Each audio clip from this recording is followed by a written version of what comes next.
Right, this is how I made the shadow box for the phoenix feather.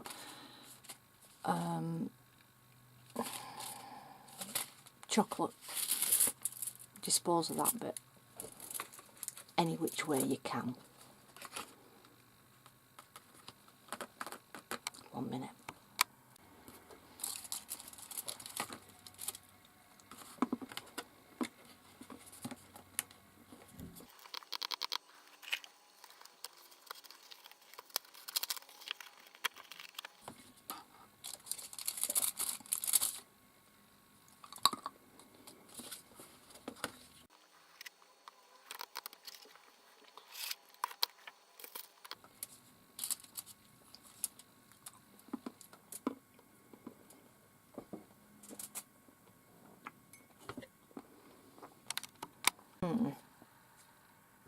Himalayan salt is really, it's too sweet for, I like my dark chocolate to be dark.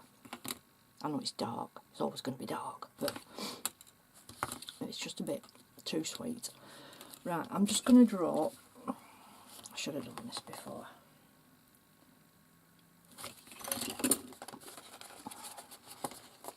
So you can see them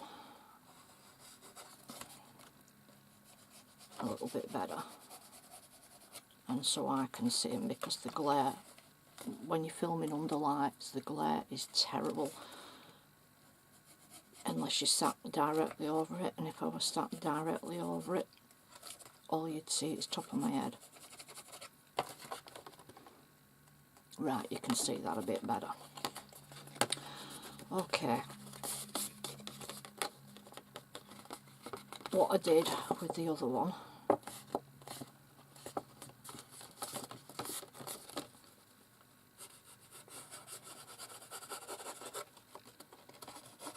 is, this is going to be the depth of the box, so when it's on the wall or whatever, that's your depth. So you've got to work out how wide you want your frame, then add on the depth, well, mark a line where you want your frame to end, and then add on the depth so it goes in, and then you need a little flap that'll glue it to the back of the box. So if I say a centimetre,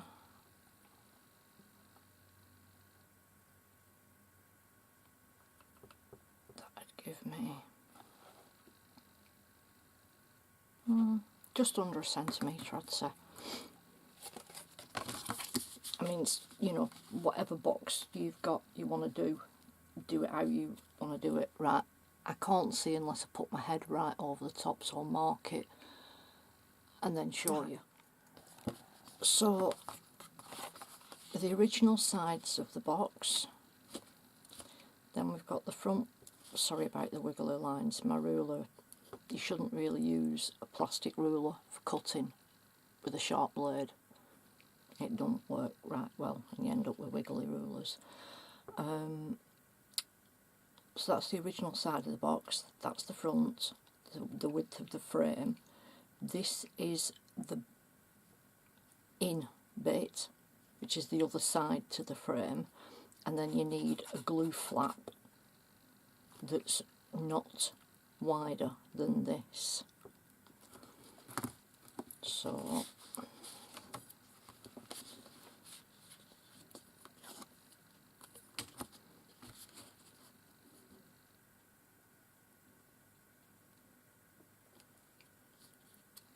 that's not wider than that one.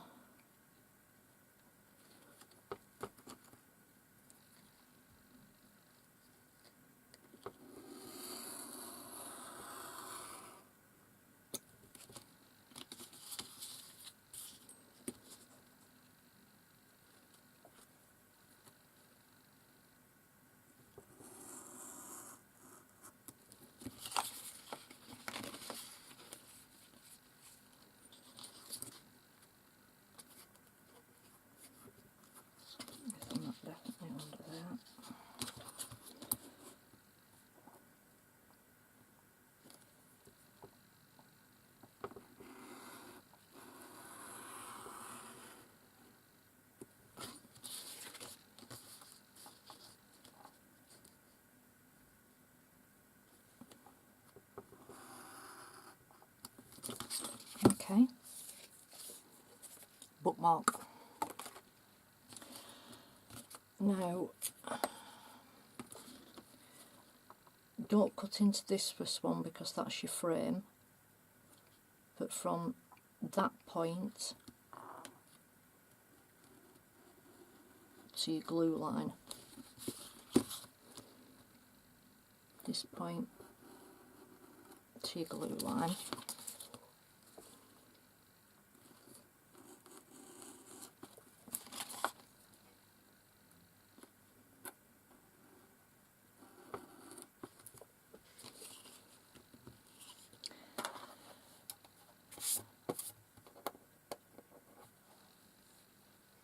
now I need to score it. I've only used this thing a couple of times, I don't really know what I'm doing with it, but all I did was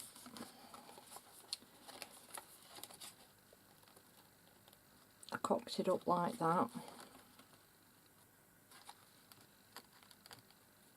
and like that, so I could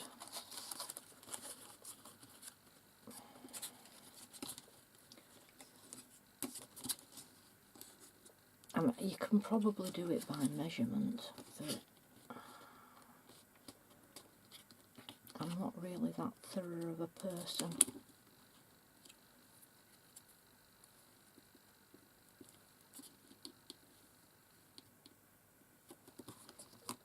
Basically, I looked on it gets easier after the first one. I sort of went, right, is that in roughly, and is that sort of straight-ish? Held it in place and hoped for the best, basically.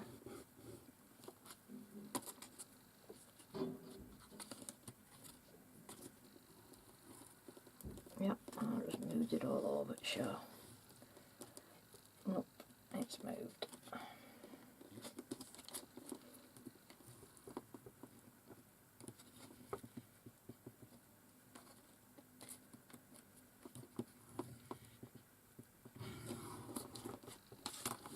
So basically scored it like that, and then this needs scoring. See if it luckily falls on another line that's appropriately the right distance away from here, but it's not. Oh, it could be. Yes, it is. Sorry I can't give you any absolute figures, but I used to say you've got identical chocolate box, so you know.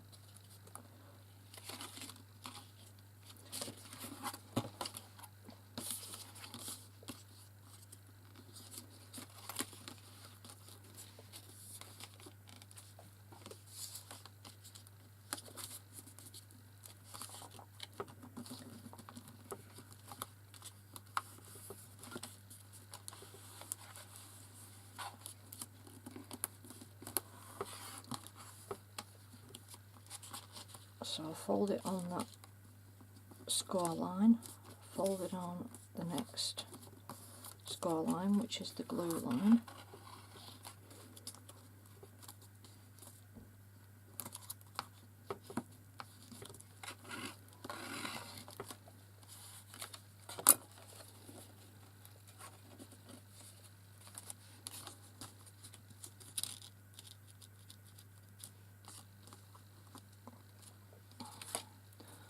So it's like that.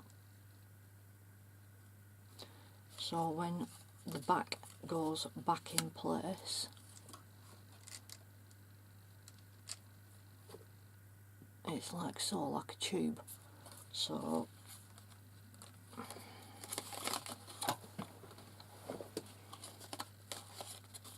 when it's all glued back in place, it's like a nice neat box frame. Obviously do it there, there and here. do the top one, then you can see what happens to the corners, because it is something that you'll either have to leave with holes or cover it.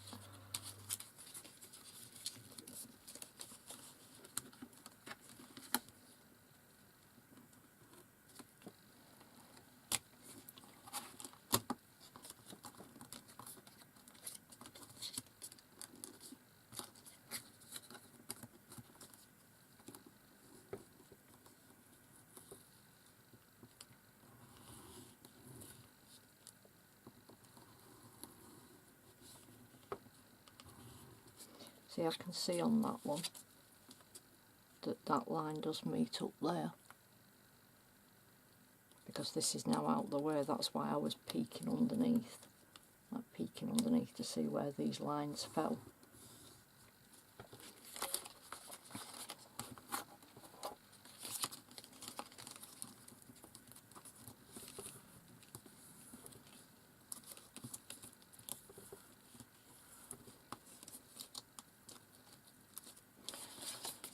So when the back goes back on, let's fold that down, and when it's stuck in place, you end up